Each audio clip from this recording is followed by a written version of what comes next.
অপু বিশ্বাসকে সাংবাদিক প্রশ্ন করেছিল যে শাকিব খান থেকে আপনার পার্সোনালি কোনো মেসেজ আছে কি না।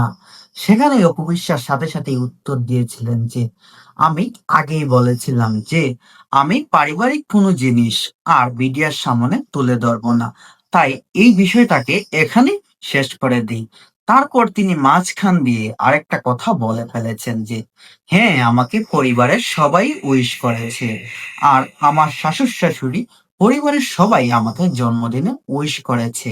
আমি ফোনের দিকে তাকিয়েছিলাম কখন সাকিবের ফোন আসবে আর আমি সেটা রিসিভ করব।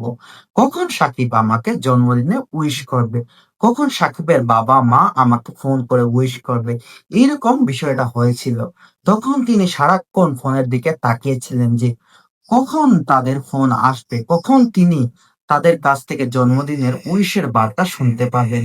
এমনটাই মন্তব্য করলেন চিত্রনায়িকা অপু বিশ্বাস। আপনাদের মতামত কি? অপু বিশ্বাস শাকিব খান কি আবারও এক হয়ে যাবে?